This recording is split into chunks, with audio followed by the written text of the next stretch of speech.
probably could have put DJ in a better situation. Possibly I can, take some of that off his plate and control it a little bit more for him, as a play caller there.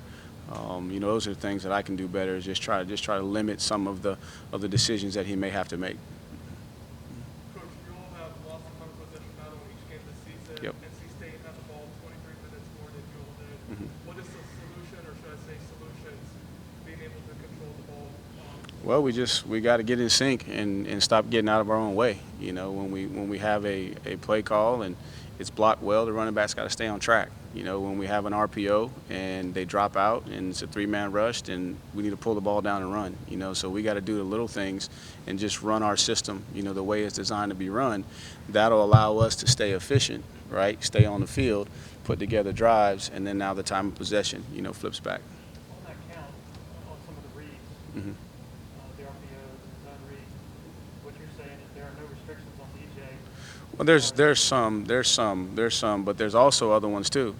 Like it's the same thing. I'll be questioned, right? If I take all the RPOs off and we hand the ball off into an 8-man box, and then everyone's going to say, well, you don't know what you're doing as a coach, so then you got to have your RPOs. And then when he throws an RPO out there, right, and it gets 4, well, you need to hand the ball off and run the ball. Well, you can't have your cake and eat it too. But my point is what I'm saying is maybe in some certain situations, right, take a peek at it and then just take the RPOs off and then hand the ball off and force the run. Because I thought he made some good decisions, and then there were about 3 plays where he didn't necessarily make the bad decision, but if we hand it off, the run's probably going to spit for an explosive run, and so you're playing that cat and mouse there too. But if I don't have the RPO on there, the next thing you know, you're going to hand it off into a loaded box, and then you're going to be like, well, throw the ball on the perimeter. So it's just kind of cat and mouse, and you don't want to slow him down and hinder him by, having him think too much. He's got to go out there and play ball, at the same time. Yep. Have there been instances of you watching on film where he could pull it and there's yardage available if he keeps on the? I'd say it's more of just the decision of, okay, throwing the ball out or handing the ball off. Not so much to read. And with this structure here, right, and like you said, there's a lot of people that have an Xbox controller, but with this structure here, right, the reads are different, right, than a typical, 4-down front. You know what I'm saying? The reads are different. They disappear, well, then guys show up, so the read may tell you that you want to pull the ball, and the next thing you know, because of the leverage, right, you got squeeze-scrape linebackers, and now it's a bad play, so there's a lot of nuances to it that you don't want to, you don't want to overcoach, but at the same time, too, I can help by taking some of that off and try to make the decision from what I see up top. Did you feel like the assignment-wise and getting to the right guy was better on the offensive line? Are you happy with that, or still pieces? I think there was a couple, but not as many as we've had in the past. The biggest thing is now just kind of the nuances of, okay, my footwork, my hand placement, so that everything marries up. When you run a lot of the zone family, right, I call it poetry in motion, right, because everybody has to step in the same direction, the back has to be on time, everything has to flow in unison, and then the holes develop, and then the back finds it. Well, if everybody's not stepping, right, in the same direction with the right timing, then the holes are not going to develop the way they're supposed to. So then the backs now, they get antsy and they take what they see, they take what they see, they take what they see. Well, they got to trust what they got to trust, and that's where we just we're out of sync a little bit. Where we got to get better, right? Where they trust that the offensive line is going to be where they need to be, so they can press that track and then find it. You have young offensive lines and guys in positions, and also freshman running backs. Just how difficult is that to try to, figure out on the fly? Well, that's what we're going through right now. We're trying to figure it out and work through it. And again, the guys they want to. It's just a function of being able to transfer, right, from practice to the game field. And that's probably the biggest thing that we're trying to figure out as a staff, because the practices have been good. They've been doing it in practices. DJ's been doing the things we've asked him to do in practice, and then they get in the game, and the live bullets start flying, and things start getting intense, and then sometimes they want to forget their fundamentals, right, and just play ball. But we all know that to win at the highest level, your fundamentals got to hold up under fire. How do you feel like DJ's eyes have been as far as, not giving receivers away, not certain how receivers? I think there's some certain plays where we need him to do that, and then there's other plays where we got to go through a progression. So I'm not going to say that he's been bad at that. Tony, kind of a bigger picture question. For the last couple of years, you guys have been telling us, hey, you know, the ACC isn't just Clemson and everybody else. It's a deeper league. It's getting deeper. Are we seeing that kind of play out this year? I mean, you guys in North Carolina were supposed to be above everybody else, and it's a lot Right. more wide open. Right, and we've said that for the last 6 years. When we've had a chance to be in the postseason, that the reason we are in the postseason is because of the competition that we play. And now I think that this year is, and just overall, I think this year is kind of the year of the defense. Defense is coming back around. I think there's other schools out there too that are scoring or struggling to score points like they used to. Not making an excuse for us, but I think that you're seeing a lot of different trends in college football this year. But the ACC has always been, in our opinion, a very difficult conference, and has been the conference that has prepared us to be successful, in the postseason. It's never been a stated goal to make the college football playoff or win a national championship. So, as bad as it's been in spots, do you still take solace in the fact that all the goals are still there?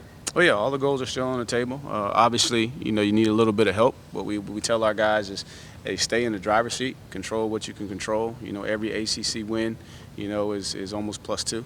But now we're kind of at the mercy of what happens. But we're just going to focus on what we can control, and all we're going to focus on this week is figure out how to go 1-0 versus BC, knowing that if we take care of our business, then at the end we'll be pleased with the result. But we just got to focus on right now, right here, going back to work on Monday, and focusing on putting together a good plan for these young people.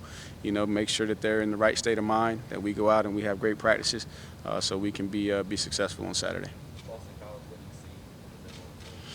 Hafley's done a good job, man. They play hard. Structurally, they know what they're doing. They're very well coached. The guys can make adjustments. They rally to the ball.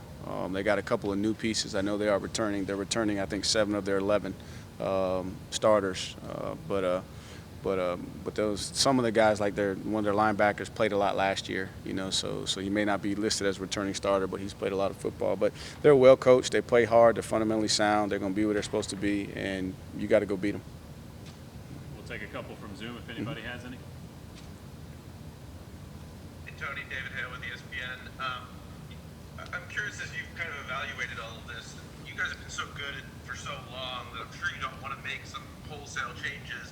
But when you see, Georgia Tech in particular, you talked about how much some teams are approaching you differently defensively. How much do you need to sort of adjust the bread and butter of what you've always done to kind of combat the adjustments that other teams are clearly making against you guys? Right. I think what we have to do is just take that in consideration and make sure within each game plan that we have an answer and a plan in case they go to what they feel like other people have been doing to be successful. But we also still got to prepare for what we see on film. So now you're going back to BC where they're 90-something% 4 down.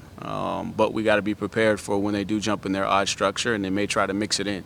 So I don't think it's a wholesale change, but we just got to make sure each week when we go in and have a plan, that we have a plan for whatever we believe or that they think other people have been successful doing against us. The other thing I wanted to ask you, and I know this is certainly not new, you mentioned earlier in your conversation about sort of being able to take what they give you, and I know this is, Dabo says that all the time, this has been going on for years. Yep.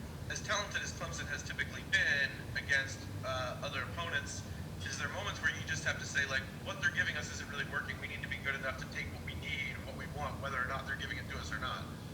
Right. I think that, we talked about coming out of the Georgia Tech game that we needed to put the ball in the air, whether it's there or not. And going into this game plan, they're going to play a lot of double cloud. Well, throwing the ball over the top, is not necessarily a high percentage throw, but you got to throw it down the field, to back them up. And then I think the biggest thing for us is just taking the layups, right? If they're going to give us the easy stuff, then we got to hit 100% of the time on the easy stuff. We can't miss the layups.